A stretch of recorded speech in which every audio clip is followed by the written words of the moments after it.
sejam muito bem-vindos a mais um episódio do programa O Manifesto. Eu sou Larissa Morastoni Ron, este é Célio Ron. E bom, nesta semana então, nós vamos comentar sobre um dos governos mais polêmicos da América Latina, governo de Javier Milei na Argentina. Afinal de contas, esse governo é o melhor governo da América Latina? Será que o Lula tem muito a aprender com o Javier Milei, como diz a imprensa brasileira? Porque essas são as notícias que circulam. Você sabia, pai, de que o Lula tem que aprender com Javier Milei a como comandar um país, de que a Argentina está prosperando, crescendo, que é só uma questão de tempo para os argentinos, né, colherem os frutos dessa política neoliberal de Javier Milei. O que nós podemos falar, então, desse, digamos, é o Bolsonaro argentino? O que é essa figura estranha e patética de Javier Milei? Isso, Larissa. Então você quer falar desse imenso desastre da economia argentina.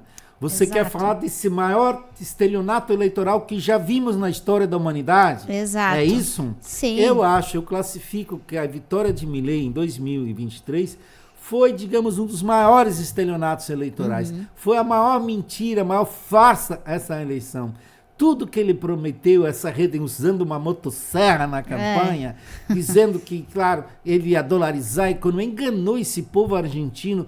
Mas hoje, Larissa, nós vamos comentar como também o povo argentino, que já estava vacinado do período do Domingos Cavalo, do Plano Cavalo, de 1991 a 2002, na realidade que ele durou, que desastrou a Argentina por completo naquele momento. Como é que o povo foi acreditar no novo Plano Cavalo? Porque o plano de Milei, ele na realidade ele é uma cópia do Plano Cavalo, só que é uma cópia piorada. Uma cópia mais radicalizada, mais aprofundada do neoliberalismo, do ultraliberalismo e do desastre econômico, Sim. vamos dizer assim. Sim. Sobre isso tudo que quer falar, ou quer Sim. falar mais da história? Vamos relembrar um pouquinho da história. A gente sempre faz, né, no nosso programa, relembrar um pouco a história, porque tem alguns fatores para a gente entender como que Milei chegou também no governo, e acho que um fator importante é entender o que foi o peronismo. Né? Compreender o peronismo fará com que a gente entenda por que a Argentina também chegou até onde chegou. Né? A crítica ao peronismo, por que tanta crítica que os neoliberais fazem ao peronismo? Exatamente. Acho que é bom conversar sobre isso também. Vamos iniciar falando sobre o peronismo um pouco antes? Vamos começar um pouco antes. Você quer um pouco antes, então pode começar, pai. Larissa, olha, para nossos espectadores, nossos ouvintes, dizer que você já escutou falar que agora a direita, especialmente a direita de Milei, aqui a direita brasileira, falando assim que a Argentina já foi o país mais rico do mundo? Já ouvi. Eles dizem isso bastante. Na verdade, a Argentina em 1900, no início do século XX, ela estava, de fato, entre os 10 países mais ricos do mundo. Não havia, na época, assim, ainda as estatísticas como hoje, então isso é muito relativo o que se afirma. Por isso que os neoliberais ou os narcocapitalistas do Milei, eles dizem que a Argentina era, na época, o país mais rico do mundo. Mas isso é uma mentira, isso não é verdadeiro.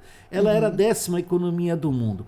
Por que a Argentina era rico naquele momento? Isso é bom entender. Era um período ainda que o mundo estava pouco industrializado. Já estávamos na segunda revolução industrial, mas ainda o mundo dependia muito naquele momento. A indústria tinha surgido e na época não havia mecanização da indústria. Então a indústria tinha tirado a mão de obra camponesa na Europa. Os camponeses migraram para as cidades, foram trabalhar nas indústrias. E o campo ficou muito vazio, teve muito pouca produção agrícola. E a Argentina, a natureza deu um presente para o solo argentino, né? Ou sei lá se foram os deuses da natureza, quem que deu esse enorme presente para a Argentina? A Argentina, isso já estudei na época quando ia no primeiro grau. ela tem um dos solos mais férteis do mundo, né, a Argentina. E ela também tem o solo, a maior planície do mundo de solo. Não há região no mundo onde haja tanta planície do que nos Pampas. Então o trigo, o milho, o arroz, você parece só jogar a semente ali e a coisa cresce e floresce. Você não precisava subir morro, descer morro. Então era muito fácil trabalhar esse solo. Você não precisava de calcário, de adubo. Esse solo produzia. E na Europa nós já vivíamos na época o extermínio do solo, a improdutividade total do solo. Porque na época não havia adubação para o solo, não havia calcário na exploração disso. E isso fez com que a Argentina era um grande fornecedor de produtos agrícolas para o mundo. Então, por isso que a Argentina foi rica naquele momento. Exato. Ela não tinha indústria, ela não tinha nada. Ela tinha apenas agricultura. Eram as commodities. Eram as commodities. Era tipo como o Brasil aqui teve a época da cana-de-açúcar, do café. Eles tinham o milho, os trigo, e que o mundo precisava, era alimento que eles tinham. Ainda mais o trigo, né? Sim. Que aqui na América Latina o trigo não dava tão bem. Realmente os solos argentinos ali é o que mais tiveram, favoreceram a lavoura do trigo, né? Mas a Argentina, ela como ela foi sempre um país dependente, um país que não era independente de fato, né? Ela era como o Brasil, com uma independência formal, mas comandada pelos países centrais. Já em 1930, os militares já deram um golpe na Argentina. Então a Argentina sofreu 6 golpes militares no século XX. O que não faltou foi golpe. O que não faltou foi golpe militar na Argentina. Em 1930 eles deram. Então ali eles já tumultuaram. E quando veio, e mesmo também com a Primeira Guerra Mundial, em 1917... O que aconteceu? A Europa, e depois na Segunda Guerra Mundial isso também aconteceu, a Europa deu grandes calotes na Argentina. Ela comprou comida, commodities, produtos agrícolas e não pagou. Ela deu muito calote porque ela não tinha dinheiro, a Europa estava destruída e ficou devendo para a Argentina. Isso empobreceu a Argentina. Então quem empobreceu? Primeira empobrecimento da Argentina foram culpados os europeus, justamente os países industrializados que compravam seus produtos agrícolas. Porque os outros países, na época, não havia país da Ásia, não havia país da África, nem aqui da América Latina, que comprasse produtos. Talvez o Brasil já comprasse um pouco de trigo na época, mas ninguém comprava, a não ser a Europa, os países industrializados que compravam isso. Mas foi, em 1946, ganha o Perón. Mas né? O Domingos disso, Perón ganha a eleição em 1946. Isso. Mas antes disso, né, a gente lembrar que o Perón, quando acontece, a Argentina em 1930 tem o golpe, né? E ela vai acontecer o que eles chamam de década infame, né, esse período da Argentina. E vai, em 1943, uma junta de militares assume a Argentina, um trio de militares, e Perón, então, é chamado para assumir a Secretaria do Trabalho na Argentina.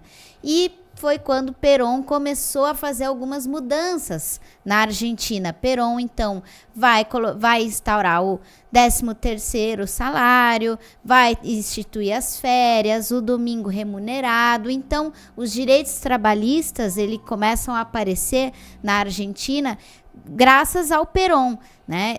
E então Perón vai tomando muita popularidade na Argentina durante esse período. E, inclusive, passa a ser perseguido pelos Estados Unidos nesse período de 1945, quando eles articulam um golpe e prendem o Perón. Mas com a força da população, a população gostava muito de Perón. Perón ainda é solto em 1946, quando ele concorre às eleições e é eleito, então, né? Parabéns pelos dados, assim, eu não ia me ater a esses dados, mas eu quero falar um pouco desse governo Perón a partir de 46. Isso. Vamos lá. É um governo onde o Perón ele cria a industrialização da Argentina. Isso. Ele foi uma política nacionalista, uma política de industrialização. Ele amplia os direitos sociais, a partir dele que se cria a aposentadoria na Argentina. Como tu falou, os direitos trabalhistas foram instituídos. Um governo muito parecido como Getúlio Vargas fez aqui no Brasil. Se fosse fazer uma comparação, a gente poderia comparar com Vargas. Com Vargas, Isso. né? O que aconteceu? Perón, ele governou desde 1946, quando ele se elegeu e se reelegeu depois. Ele governou até 1955. Ele governou até 1950, quando houve um novo golpe militar na Argentina, que destituiu Perón. Mas Perón, como tu falou, ele foi muito perseguido pelos Estados Unidos e pela Europa, pelos países...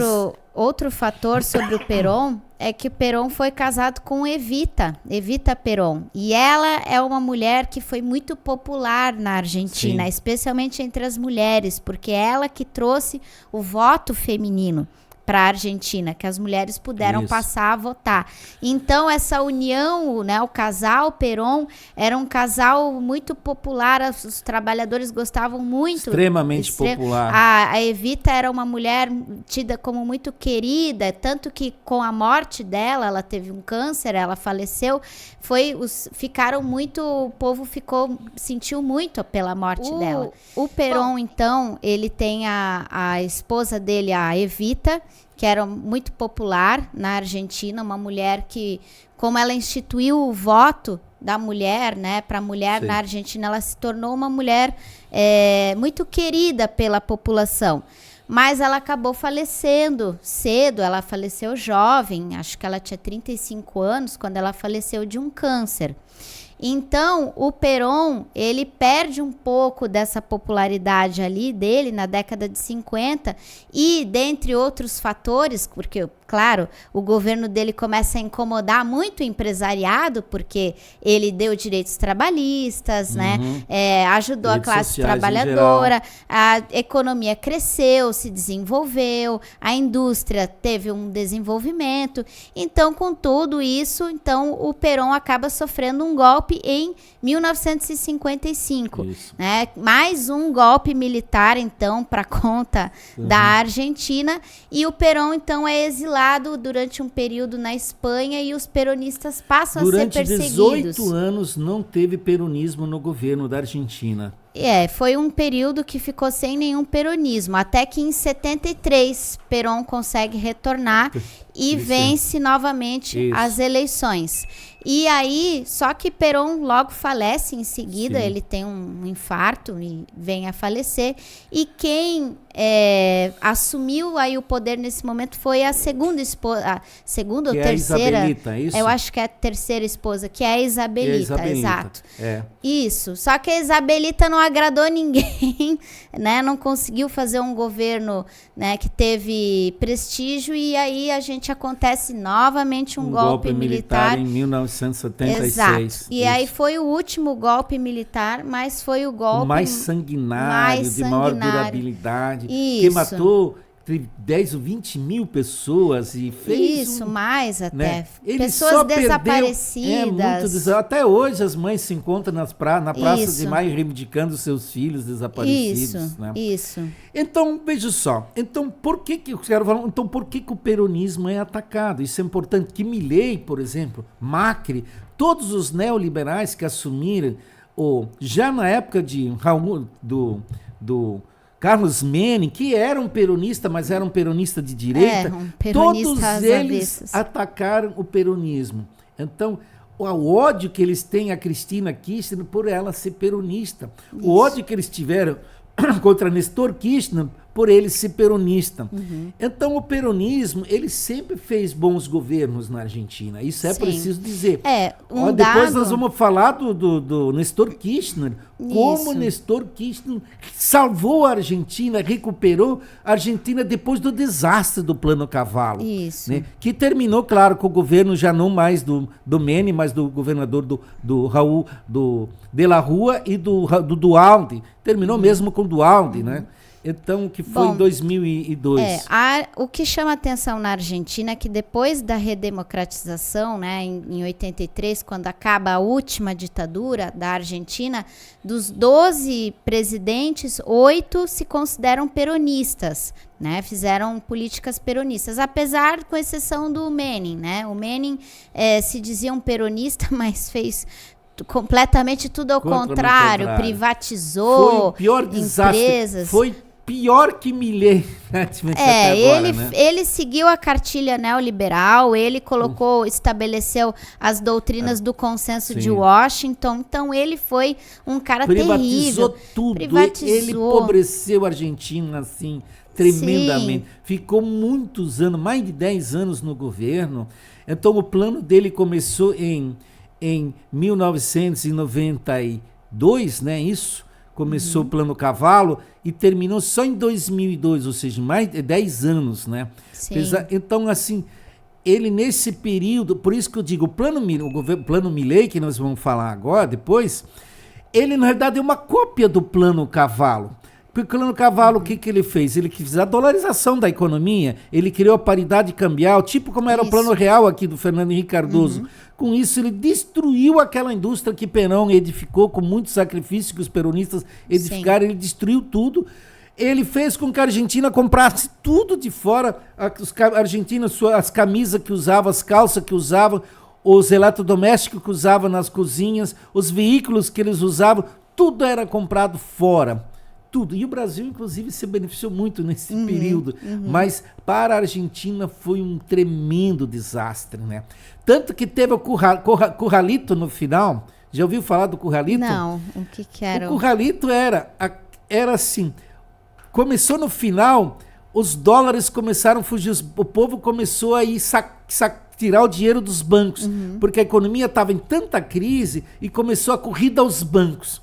O que o governo de Duhalde fez, ou de la Rúa, eu acho que era isso, com de la Rúa ainda, eles começaram a proibir as pessoas sacar dinheiro no banco. Você só podia pegar algumas moedas, uns troquinhos nos bancos, para que os dólares não fugissem da Argentina, porque houve uma crise cambial tão grande e a fuga de dólares, de capitais, foi tão grande.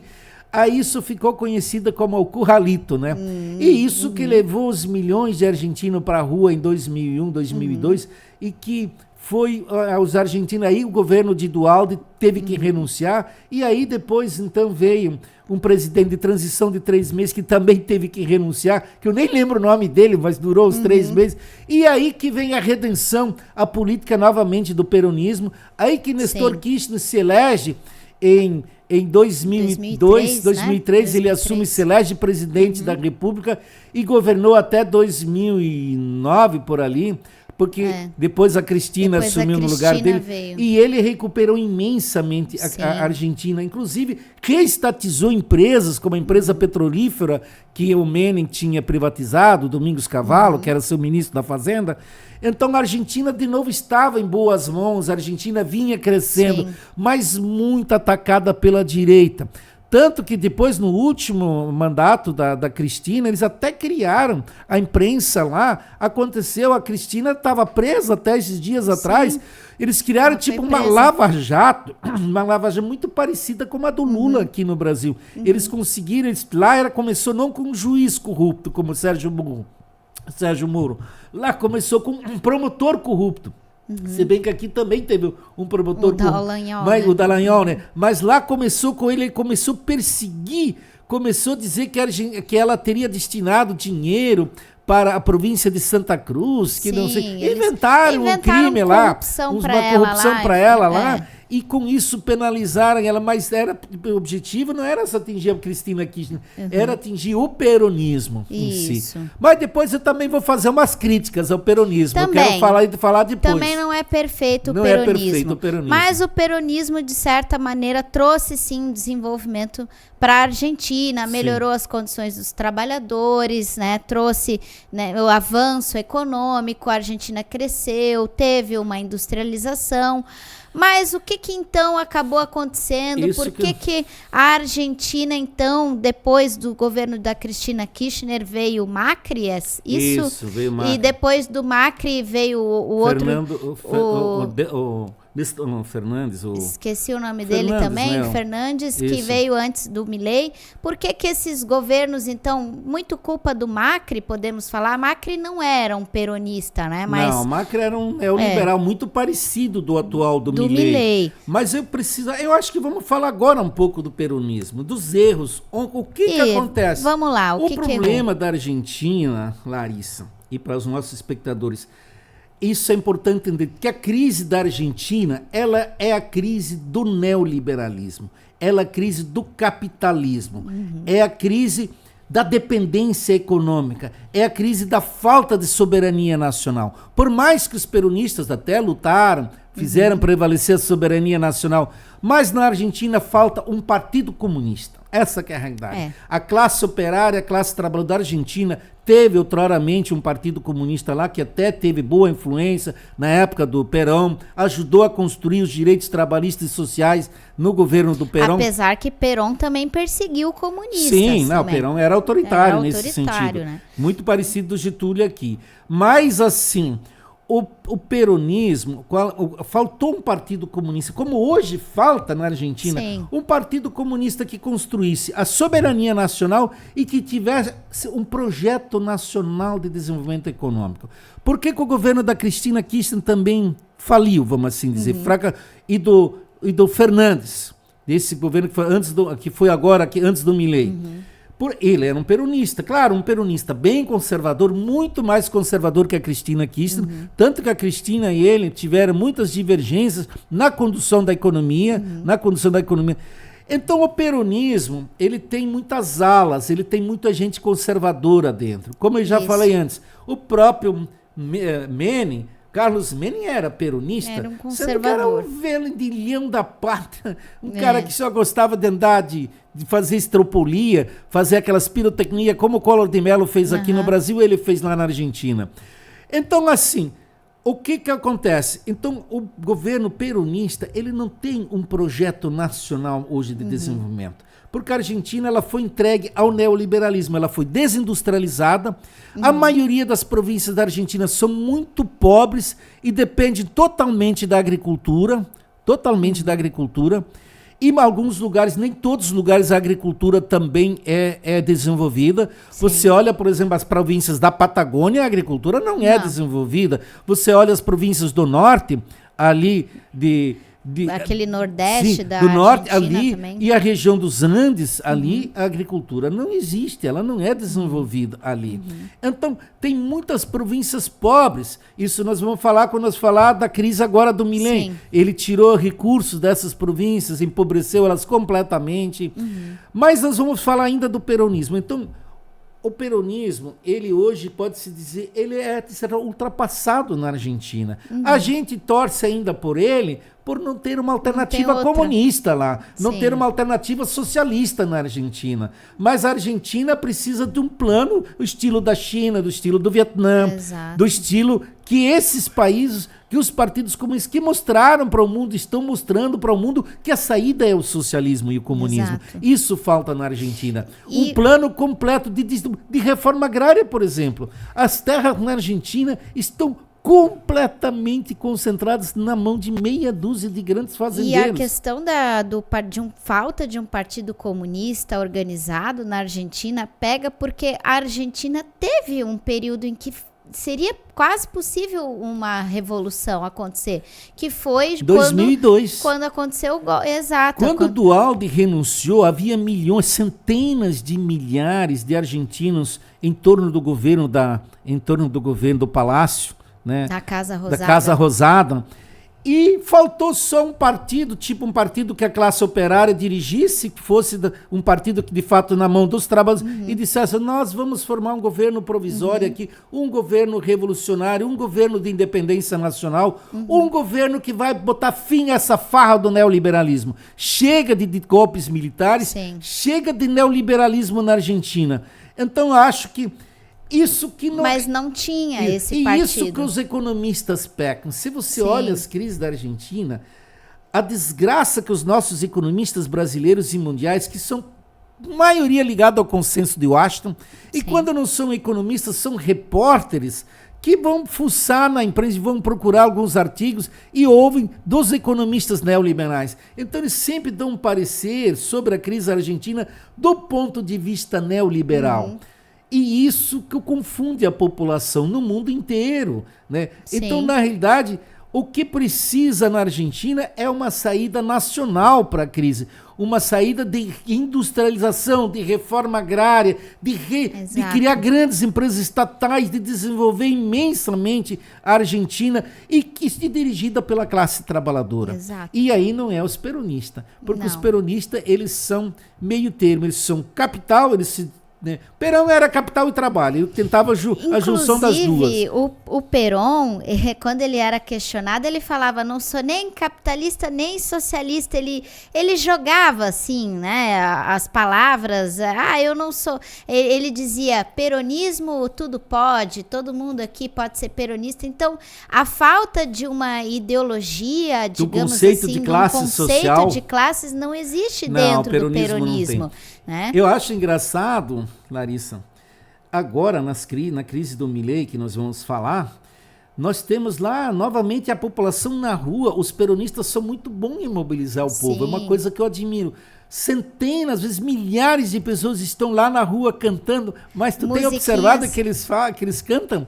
Eles cantam nosso comandante Perón, não sei lá, as musiquinhas quase... A foto da Evita, eles levam juntos. As canções deles são muito bonitas, eu se estivesse lá também iria ajudar a cantar, mas assim, canta muito bem o povo argentino, e eu vejo jovens de 17, 18, 19 anos, e cantando aqueles verdadeiros hinos ao peronismo, mas se você vai analisar, para quem é do pensamento de esquerda como nós somos, nós temos que ter um olhar crítico a isso também. Eu lamento e sinto que essa juventude linda, essa classe trabalhadora que vai na rua passando fome, as pessoas não têm mais nem dinheiro para comprar roupa, um calçado decente, elas precisam ir de forma humilde hoje, porque o Milei acabou tanto com a Argentina agora, que o povo não tem dinheiro. Como é que um aposentado lá vai comprar uma camisa? Sim. Como é que um jovem que é filho de um trabalhador vai comprar um vestido, uma calça, uma roupinha? Não tem como. Então eu vejo esses jovens ir para a rua cantando, mas eles deviam, pena que esse pensamento não é socialista, que o futuro da humanidade depende do socialismo. O futuro da humanidade passa por ali. E isso eu vejo que na Argentina ainda me parece que está longe. Vamos falar um pouco então agora do Milei especificamente. Então, desse desastre você quer falar? A mídia brasileira, a mídia também aqui do Ocidente, ela acoberta o que realmente acontece na Argentina. Ela é do consenso de Washington, eles não falam o que está acontecendo lá. Para eles, se você vê as notícias, a Argentina está em mil maravilhas, reduziu a pobreza, a inflação caiu, parece que um milagre aconteceu na Argentina. Agora não tem mais crise fiscal, acabou a crise fiscal está resolvida. Eles falam que está tudo perfeito na Argentina, mas quando você vai lá nas ruas e vê o que a população fala nas ruas, não é exatamente isso que acontece. Os peronistas, apesar deles não terem, né, uma ideologia socialista, mas eles estão indo lá nas ruas, eles estão protestando, estão acusando as farsas do governo Milei, e as verdadeiras farsas do governo Milei são de que, primeiro, uma dura austeridade fiscal. Milei, ele simplesmente cortou absolutamente tudo. Todos os gastos. Todo o gasto na que educação, teve. Educação, saúde. Infraestrutura, não se forma mais estrada lá. Inclusive, ele foi tão cruel, o Milei, a ponto que ele deixou de dar comida para os restaurantes que faziam entrega de refeição, né, para a população, né, os restaurantes populares. Ele deixou de dar comida, a comida apodreceu, mas Milei não quis que a população ganhasse comida. Ele chegou a esse ponto de crueldade. Então, por isso que a inflação da Argentina caiu. Porque ninguém tem dinheiro para comprar nada. Os neoliberais, eles pegam e comemoram. Ai, como tá bom, a economia da Argentina, a inflação caiu, vamos comemorar. Mas caiu às custas do quê? Sabe quantos aposentados perderam na Argentina? 30% da sua aposentadoria. Sim, eles perderam parte. Sabe quantos trabalhadores perderam? Os trabalhadores na Argentina também perderam em termos de salário em torno disso. Diminuiu o salário, o desemprego já era 7%, já era antes do Milei assumir. Ele chegou agora em limites altíssimos, né? Então, eu não lembro agora o percentual que chegou o desemprego. Então, o povo não tem dinheiro para nada. Sim, O e é povo claro vive que... a fome e a desgraça. Mas, como tu disse, é que a imprensa, quando ela fala bem do governo, ela até admite, assim, não, agora ainda não... Ainda tem crise, ainda não cresceu. Sim, mas ele está lançando as bases para o crescimento. Sim. Como eles falavam ali, lembra com o FHC aqui no Plano Real? Eles diziam que o Plano Real, não, tudo bem. O povo vai sofrer um pouquinho agora, mas vai ganhar colher depois. lá na frente. Isso Milei planta. Eles, não, o sofrimento agora nós vamos compensar lá no futuro. Nós vamos ser um país, daí ele cita, nós vamos ser daqui a 15 anos, vamos ser igual à Itália.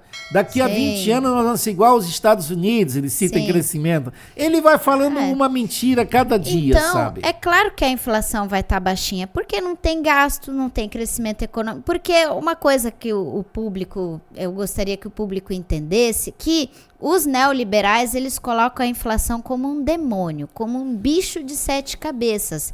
Mas para uma economia crescer, um pouquinho de inflação, fácil ter um pouco de inflação. Vai acontecer. Porque quando você aumenta, né, a produção, aumenta a demanda, quando a população tem mais dinheiro para comprar, né, vai aumentar a demanda. Então, consequentemente, às vezes, quando você não tem ainda o produto a ser oferecido, a inflação, um pouco de inflação acontece.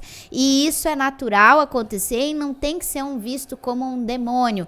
Mas, infelizmente, os neoliberais parece que seguiam apenas pela questão da inflação, mas eles ignoram todo o contexto pelo qual essa diminuição aconteceu. O Milei está acabando com o restinho da indústria que ainda sobrou dos anos. Especialmente ainda havia tem um pouco de indústria, especialmente aquela recuperada pelo período dos Kirchner, né? Sim. Então ele está destruindo toda a indústria nacional. Ele não está só destruindo a indústria nacional, agora as multinacionais estão indo embora. Petrobras, que estava lá, foi indo embora. Carrefour, até os redes de supermercado estão indo embora.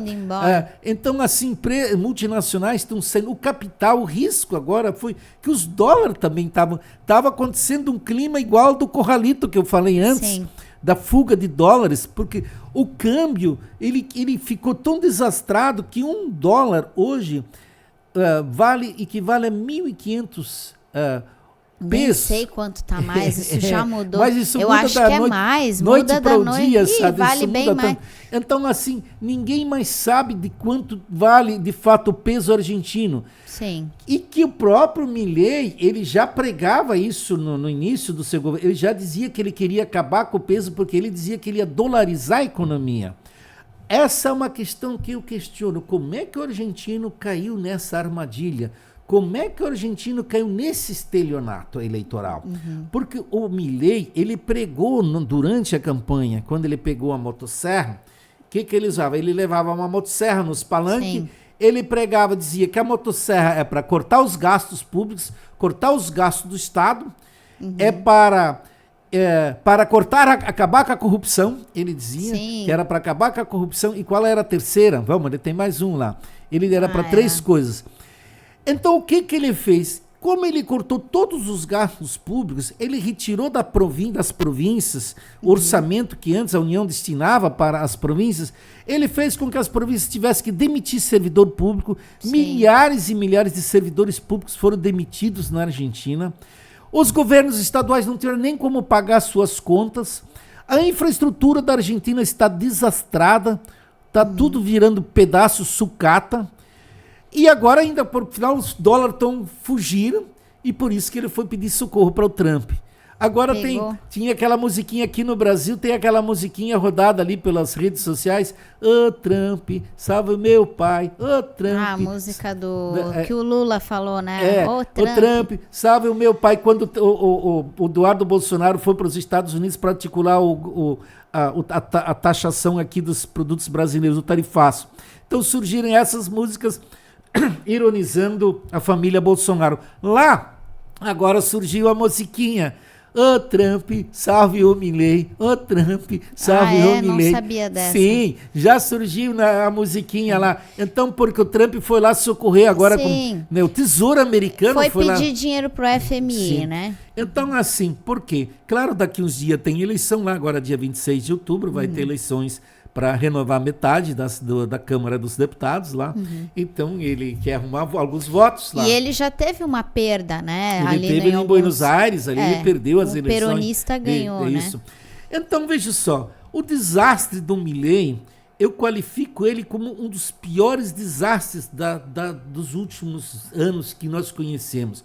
Eles falavam do desastre da Venezuela, mas lá na Venezuela, a crise venezuelana tem nome, tem claramente, foi o bloqueio econômico que os Estados Unidos fizeram ao petróleo venezuelano. Então a crise da Venezuela é fácil, é só tirar o bloqueio econômico ao petróleo, a Venezuela vai crescer e vai crescer. Eles falam de Cuba, mas todo mundo sabe que a crise cubana é o bloqueio econômico que perdura lá quase 70 anos. Agora, na Argentina não teve bloqueio econômico, na Argentina não teve nada que obstaculizasse o desenvolvimento. Foi pura tragédia implementada pelo próprio Milei mesmo, pelo seu projeto ultraliberal, por ser um projeto mais do que do consenso de Washington, uma cópia do Plano Cavalo piorada, com um projeto de ultradireita, né? Esse é o que a direita faz pelo mundo. Quais os governos que ele admira? Ele se identifica, claro, com o Trump, né? Ele se identifica com o Trump parece que assim é o ídolo dele, né? Ele se identifica com Bukele lá de El Salvador, ele se identifica com esses fascistas. O Bolsonaro daqui, né? Isso, que eles se dão com muito Bolsonaro, bem. com esses nazifascistas pelo mundo afora, com isso ele se identifica. Então ele está se desmoralizando por completo. Você vê que ele tinha uma alta aprovação no início, com base na própria mídia argentina e mundial. Agora, 54% da população já desaprova o governo dele, já não quer mais saber. A fome passou de 40%, ela passou agora para quase 54% também. A fome na Argentina estourou, ela se tornou uma tragédia mundial. Eu acho que o Milei teria que ser preso, no meu entender. Eu acho que esse tipo de cara tinha que ser preso em flagrante, no meu entender. Devia ter um flagrante, assim, porque o desastre econômico, a crise que ele está botando nas costas da população, eu acho que devia ter prisão imediata para um cara desses. Porque você não pode fazer com que milhões de pessoas paguem um preço tão caro, pagam por tanta miséria, veem seus filhos morrendo de fome, você não poder dar comida para teus filhos, você vê as crianças, os adultos morrerem, as pessoas padecerem na miséria. O que se deve fazer com um presidente desse? No meu entender, teria que ser imediatamente enjaulado, devia ser preso. Fora que ainda esse empréstimo do FMI, ainda para acabar com tudo, esculhambar tudo de uma vez, porque isso foi um desastre. O FMI vai enfiar a faca nos juros ali da Argentina. Que na Argentina marcaram o último século. São os golpes militares que nós falamos e são os empréstimos, a submissão ao FMI, a vergonha do FMI.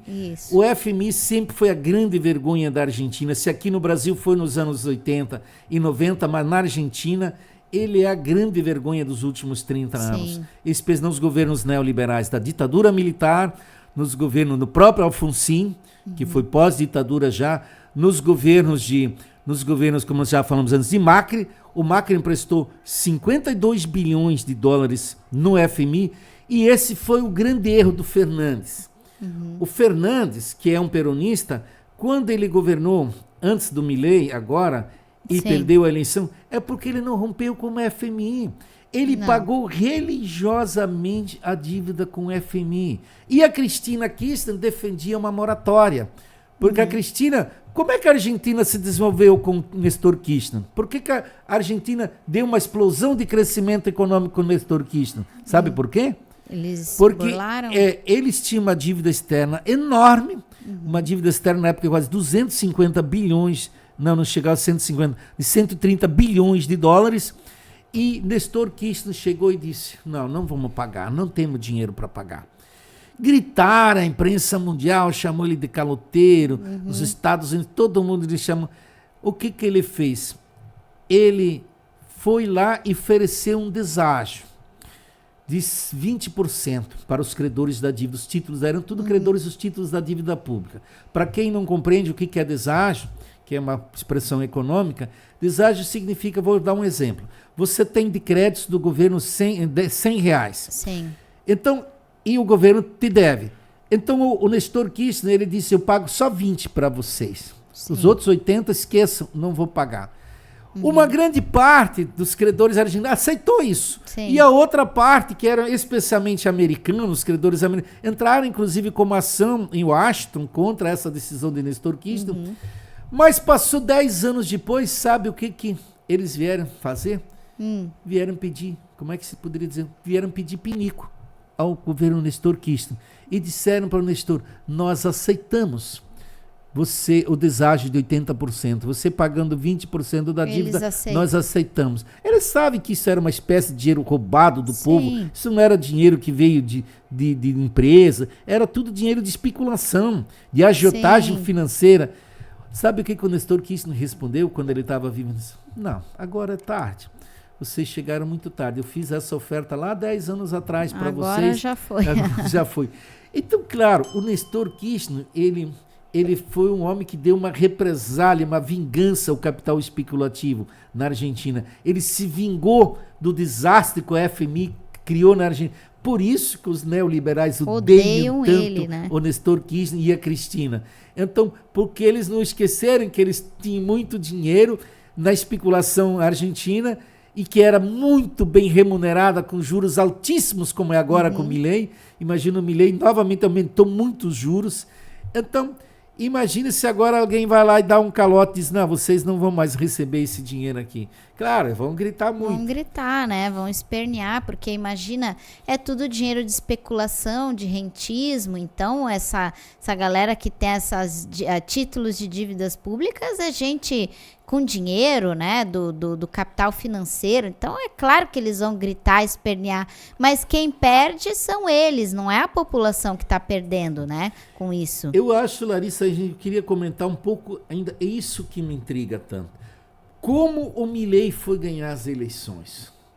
Olha, isso é uma questão que eu quero debater aqui contigo, quero debater nesse nosso programa. Claro, essa mesma pergunta, milhões de brasileiros ou pessoas no mundo, talvez 1 bilhão de pessoas no mundo mais fez a pergunta, como Bolsonaro ganhou as eleições no Brasil? Né? Sim. E a Argentina também. Porque a Argentina, eu falei antes do Plano Cavalo, a Argentina, eles tinham, ao menos as pessoas de mais idade, que viveram, que já acompanharam a política e a economia nos anos 90, início de 2000, eles tinham tomado um imenso cálice de veneno. Vou usar essa expressão do Brizola, gosto de usar essa expressão. Um imenso cálice de veneno. Porque o Plano Cavalo, conhecido como Plano Cavalo, ele, como eu já falei antes, ele foi um imenso desastre para a Argentina. Na realidade, ele tirou muito, que a Argentina ainda tinha um poder aquisitivo. Ela ainda era uma economia que aqui no Brasil nós muitos invejávamos, diziam, a Argentina vive, ele se dizia, ela vive uma sociedade europeia. A Argentina ainda resguardava, mesmo pós-ditadura, ditadura militar já ter feito tanto prejuízo na economia, tinha criado aquela dívida externa enorme, prestaram dinheiro para fazer guerra nas Malvinas, perderam, levaram pau nas Malvinas, essa vergonha, esse exército desastroso, bons para dar golpe militar, mas muito ruim na guerra. Tomaram uma surra dos britânicos. Uma surra vergonhosa, que eles jamais poderiam ter perdido uma guerra dessa, sendo que as Malvinas ficam próximas. Estavam ali, era só eles pegar. Mas a incompetência desses generais argentinos, que eram generais bons para torturar, para matar os opositores políticos, mas contra a Margaret Thatcher, contra o exército britânico, foram a maior vergonha que eu já vi, foi esse exército. Então, por isso que eu tenho muito medo do exército brasileiro. Eu tenho medo que o exército brasileiro, se nós formos por uma guerra um dia o Brasil, esses generais criados na escola militar americana, como eram os argentinos, eles não têm capacidade de gerenciar, de administrar, de ir para uma guerra. Não. Eles são completamente despreparados. E o exército argentino mostrou isso. Sim. Isso que a União Soviética ainda deu uma boa ajuda para eles. Sabia que a União Soviética deu, na época a União Soviética estava de pé, na Guerra das Malvinas. Eles conseguiram bombardear um navio importante lá dos ingleses, eles afundaram um navio inglês. Sabe quem deu as coordenadas? Foi a União Soviética. Se não fosse a União Soviética, tivesse ainda ajudado eles, Porque foi uma guerra, a gente podia até dizer que essa guerra das Malvinas ela era legítima. Sim. Do ponto de vista da defesa da soberania, do território argentino, ela era legítima. Sim. E por isso que a União Soviética deu um apoiozinho a eles. Mas mesmo Porque assim... os Estados Unidos ficou do lado da Inglaterra. Sim, os Estados Unidos ficaram do lado da Inglaterra. Por isso, mas infelizmente, o desastre dos militares foi tão grande. Certo. Mas voltando, então, o Plano Cavalo, ele foi tão desastrado, e como é que o Milei, ele pregou, ele sempre era, antes dele ser candidato a presidente, ele costumava elogiar o Plano Cavalo. Ele, apesar de não ser do partido peronista, ele sempre elogiou Carlos Menem, ele sempre se identificou, tanto os dois ele são adora muito, Menem. eles são parecidos até fisicamente quase, né? Então, assim, o Carlos Menem, ele elogiava muito o Plano Cavalo, ele sempre defendeu a dolarização da economia.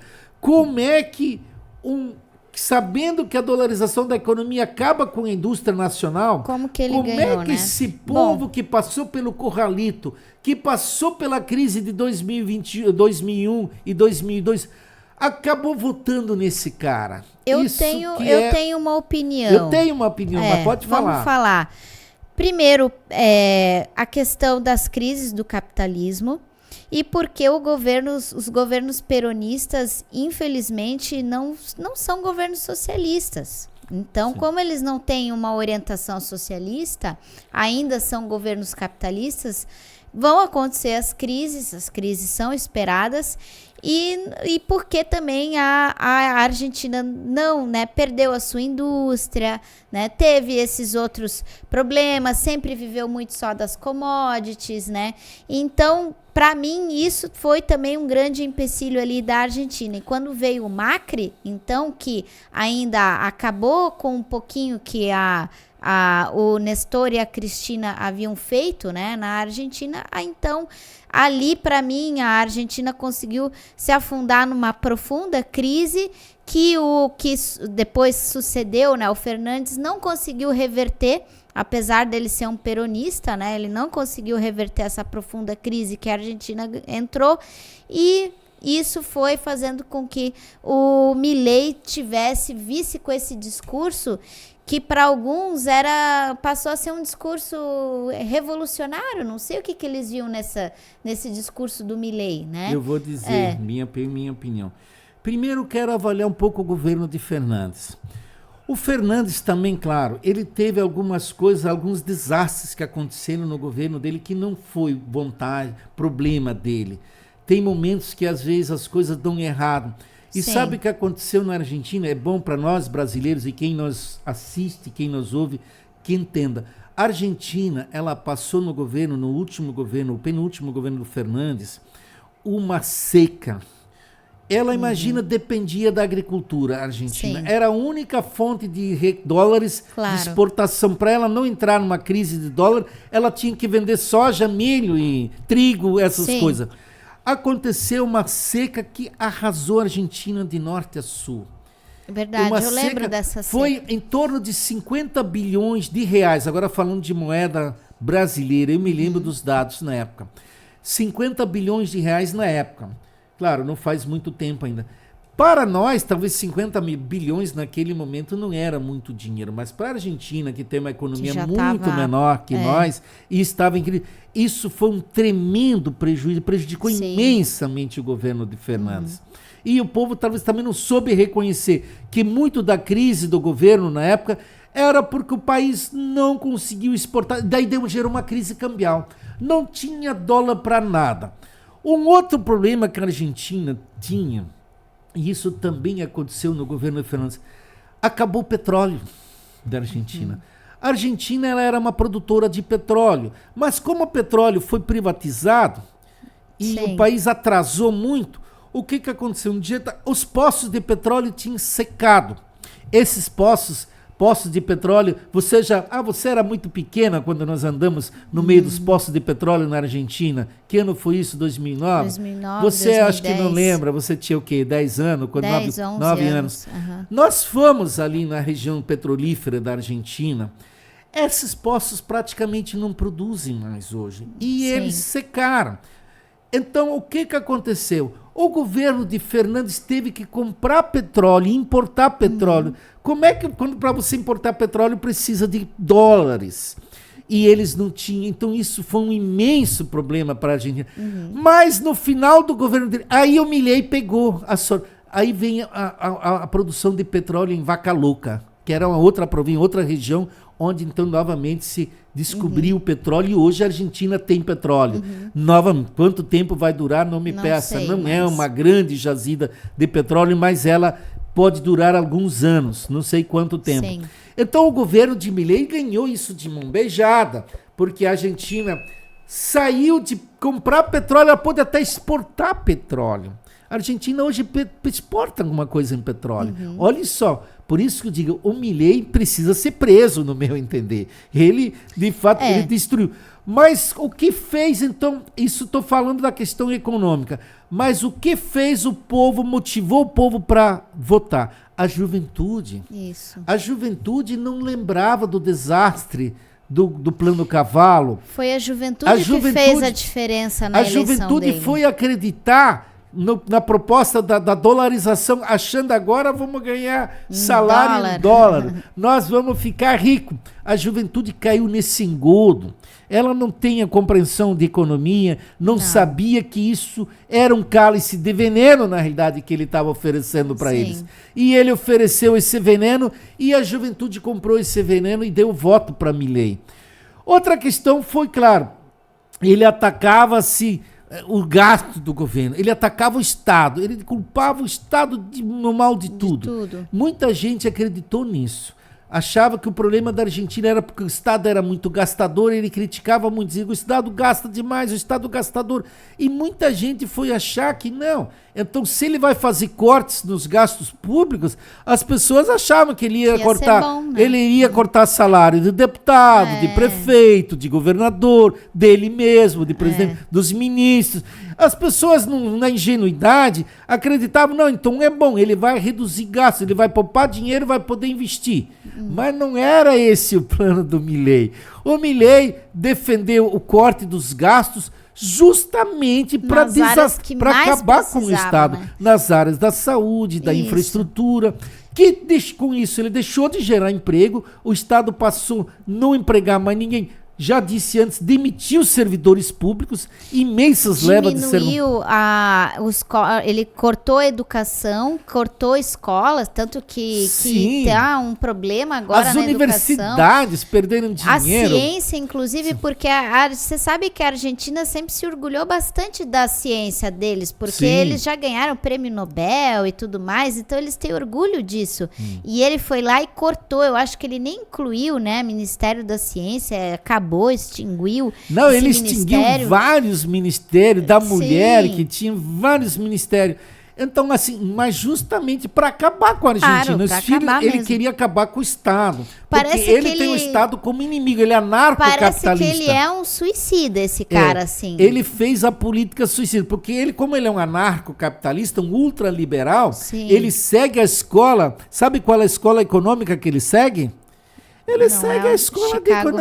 Não, pior ainda, ele segue a escola de Viena, que é antecede a dos Chicago Boys, a escola de Milton Friedman, que são parecidas assim. Mas a de Hayek, de Friedrich Hayek, ela é pior, ela é mais extremista ainda. Ele segue essa escola. E ele ainda ultrapassa o Friedrich Hayek. Então, assim, ele é um anarco, ele se intitula anarcocapitalista. É um laboratório do neoliberalismo argentino, se tornou isso ali. Ele é um ultraliberalismo, assim, extremado, que quis o Estado, enfim, de tudo, sendo que o Estado argentino, ele deixou de ser indutor de qualquer desenvolvimento. Então, assim, ele enfraqueceu a Argentina de tal ponto, porque ele quer dar tudo para o capital privado. O capital privado pode tudo. Sabe o que ele diz? Ele diz, não, o Estado é o culpado da pobreza, ele diz. O Estado, não defenda o Estado é teu inimigo, ele diz. O Estado, mas não é verdade. Num sistema capitalista, ainda no socialismo, claro, só no comunismo que não existe mais Estado, Sim. mas nessas fases o Estado é fundamental. No Claro. socialismo, por exemplo, o Estado é fundamental. Para você criar um projeto nacional como o Perón criou em 1946, a Precisou industrialização, do Estado como forte. Getúlio Vargas fez aqui no Brasil, você precisa de um Estado regulador, um Estado forte, um Estado planejador, um Estado que direciona os recursos para segmentos Claro. estratégicos do desenvolvimento. Como é que você vai desenvolver tecnologias? Por que a China consegue desenvolver tantas tecnologias de ponta? Porque o Porque o Estado, Estado planeja isso. Os planos quinquenais que eles fazem, eles planejam tudo. Então, eles planejam desde agricultura, indústria, comércio, eles planejam extração de minérios, tudo. Então, isso é o Estado chinês que faz.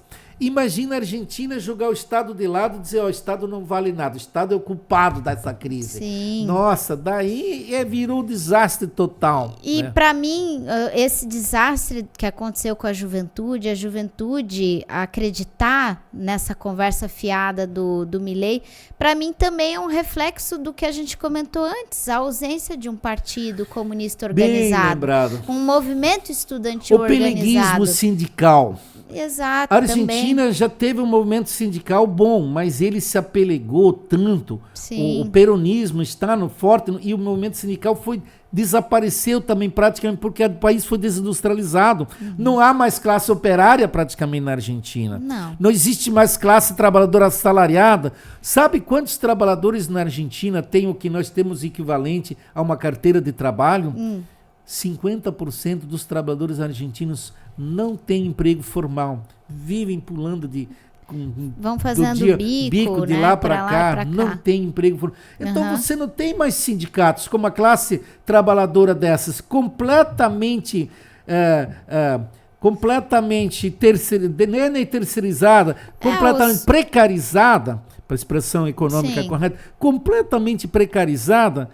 Ela não tem força política nenhuma. Ela não pôde alertar o povo, os trabalhadores, olha, cuidado, esse discurso, nós saímos há poucos anos atrás dessa crise do Plano Cavalo, vocês estão lembrados do Curralito? Vocês estão lembrados da fuga de dólar? Vocês estão lembrados daquele desemprego, da fome que assolou a Argentina com o Plano Cavalo? Ele está pregando a mesma coisa.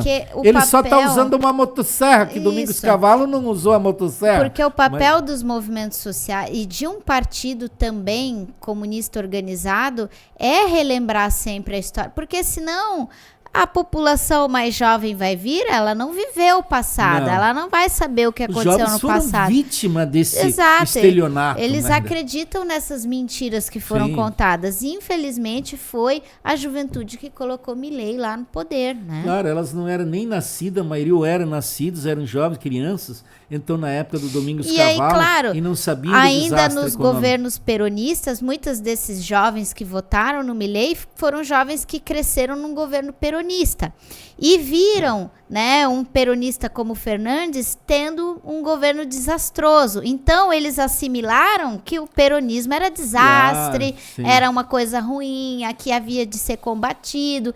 E o Milei cresceu muito nesse discurso. Ele cresceu com o discurso anti-peronismo, né? Sempre.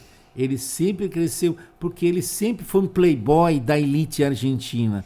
Ele é rico, né? A família dele tinha influência, ele era deputado por Buenos Aires antes. Ele sempre foi um playboy e já ligado à mídia, sabe? Sim. Ele sempre teve influência, ele participava dos debates como economista, ele sempre foi chamado pela grande mídia argentina, ele era...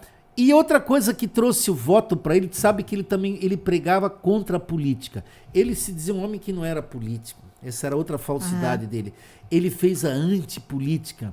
Ele sempre usou... Isso também cativou muita gente. Sim. Porque nós estamos vendo um período que as pessoas... que elas estão cansadas dos políticos do poder, do plantão. Então, um discurso que fala mal dos políticos... O pessoal adora. Isso. Ele falava muito mal da corrupção. Apesar que os governos dos peronistas não tiveram problemas graves de corrupção, desconheço. Inventaram não conheço essas coisas da mas, Cristina, assim, né? ele usou muito isso. E uma das coisas da motosserra que ele usava, que isso aqui é para cortar a corrupção na Argentina. E sabe o que aconteceu agora com ele? Ele que está sendo acusado. Claro, a irmã dele, né? Tá envolvida. Primeiro ele, porque ele está naquele escândalo das criptomoedas. Isso. Que ele fez propaganda, botou milhares ou milhões de argentinos comprar criptomoedas, investir ali. Em 4 horas, milhões de argentinos compraram título. Veja só a influência que o cara tinha. Sim. Ele conseguiu os argentinos comprar criptomoedas e em 4 horas depois, puf, os que administravam as criptomoedas embolsaram o dinheiro e saíram embora. Quanto ele levou? Ninguém sabe. Mas ele estava fazendo reuniões com esses donos das criptomoedas. Ele que encaminhou tudo, ele que respaldou tudo. Eu não acredito que ele fez essa propaganda de graça. Ali pode ter levado dinheiro graúdo, porque essa gente embolsou dinheiro. E esse dinheiro não foi apreendido. Não, a família dele já tinha um histórico, assim, de e agora, como é que a família dele ficou rica, né? Isso já e agora vem a Karina, a irmã dele, que ele diz, ela é o chefe, né? Ele diz que ele é subordinado a ela que manda na Argentina. Eles têm uma relação até meio estranha, né? Eles têm uma relação pessoal ali que eu não vou nem não comentar. Dá nem pra entender. Mas parece marido ela e mulher. Tá sempre assim, junto. Ele é submisso a ela. Sim. Ela manda no governo. Isso é verdade. E onde que ela foi desviar dinheiro? Ainda justamente da parte dos deficientes, das crianças, dos deficientes da Argentina, que havia no Estado, existe uma política de aquisição de remédios, algumas melhorias. Ela tirou remédios de alguns idosos também. Mas ela ganhou assim. a propina ali, os contratos foram superfaturados em 8% e ela levou metade desses recursos, desse superfaturamento. Então, uma coisa escandalosa dessa mulher, assim, e eles que pregavam que eram meu Deus, eles eram os supra-sumos somos corrupção jamais, nós somos... Eles se elegeram em cima dessa. Então, fora agora tem um deputado, como é que é o nome dele? Um deputado famoso dele, que era braço direito dele no Congresso, está envolvido com o escândalo do crime, do tráfico de droga, até ele nem vai ser candidato agora. Mas então, assim, o governo dele está minado de corrupção, sabe? Então, claro, a mídia cobre, porque a mídia era argentina, está toda com ele. Imagina o jornal La Nación, imagina esses jornais que sempre foram da ultradireita argentina. Ainda agora parece que uma mídia alternativa aqui no Brasil começou com um pequeno burburinho, né? Eu tenho até um novo documentário rodando, né, revelando algumas dessas mentiras do governo do Milei. Mas eu acho que ainda tá muito fraco essa repercussão da farsa que é o Milei.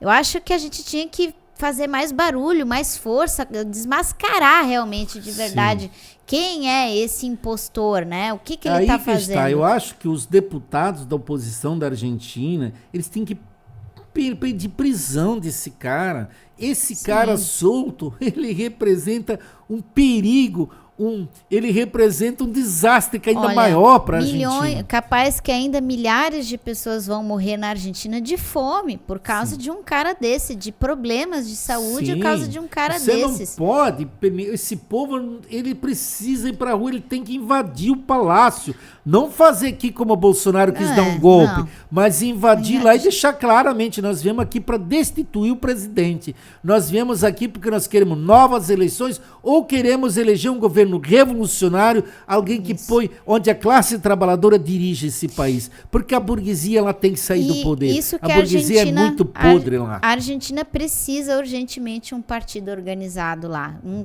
partido comunista que organize o povo, porque o povo até vai na rua, a gente vê os argentinos, eles são resistentes, eles estão lá na rua, eles estão gritando. Mas não tem uma direção revolucionária. Exato, não há uma direção revolucionária, então não adianta só ir lá na rua e gritar, eu quero ver o Milei fora. Não basta isso, tem que ter uma orientação revolucionária. Infelizmente eles ficam acreditando em eleição e daí quando o partido peronista elege, muitas vezes escolhe esses caras de direita, como foi o Carlos Menem, como foi o próprio Fernandes, porque o Fernandes foi o culpado da vitória de Milei, essa tem que ser admitido, ele foi o culpado. Aí fazem governos peronistas desastrosos, aí mais uma vez o povo vai dar vazão, vai dar lugar para a extrema-direita.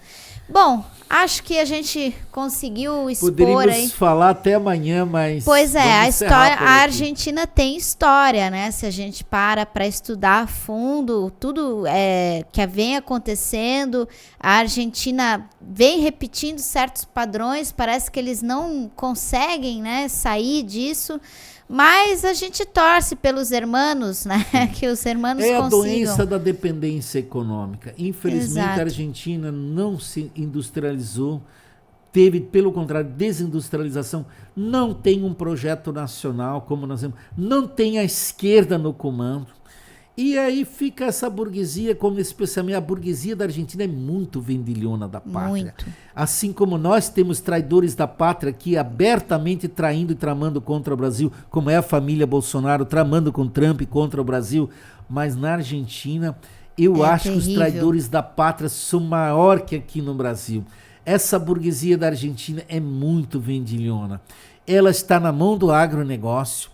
O agronegócio, como não tem mais capital industrial praticamente, ela está na mão, os fazendeiros cada dia mais ricos lá. Quem já percorreu os pampas argentinos, eu já tive essa oportunidade. Você era criança, então você não vai lembrar muito pouco. Mas lembra que a gente já andou dias nessas pampas gaúchas? Sim, lembro. A gente vê a realidade, grandes fazendeiros riquíssimos e o povo imensamente pobre. né? E não tem um transporte coletivo, não tem carros velhos, a gente via, ela lembra, as pessoas na rua pedindo carona porque não tinham ônibus. Isso assim, que era o governo da Cristina ainda, isso né? que nós pegamos. Não, ainda o final do governo, acho que de Nestor Kirchner. E Isso. a transição ainda nós pegamos ali, né? um melhor do governo argentino nos últimos verdade. 30 anos, talvez, né? Mas já era um desastre, imagina hoje. Eu não tenho nem coragem de ir para a Argentina hoje, eu gosto muito da Argentina, mas você ir lá, capaz de chorar, ver gente mendigando para tudo que é lado, te pedindo esmola, eles vendo que tu vem como turista de fora, Sim. vai ser de repartir o coração, Sim. de partir o coração, então não é fácil. Não é Mas fácil. agradecer quem nos acompanha, Exato. entrem nesse debate, ajudem, estudem a questão da Argentina. Exato. Qual é a saída, a solução para a Argentina? Nós temos uma posição clara. Tem que ser um partido comunista que dirige a classe trabalhadora da Argentina para buscar o rumo do socialismo, assim como no mundo. O capitalismo já deu. O capitalismo encerrou sua jornada aqui no mundo, no planeta Terra. E hoje ele tem que ser substituído pelo socialismo. O povo argentino precisa do socialismo, chega de sofrimento, é um povo que já sofreu demais e apanha demais. Então, apenas um partido socialista mesmo, né, um partido comunista, né, que consiga levar... Marxista-leninista. Isso, para conseguir mudar essa realidade da Argentina. Mas é isso, pessoal. Muito obrigada a quem nos assistiu. Um abraço a todos Um abraço, vocês. até mais. Tchau, tchau.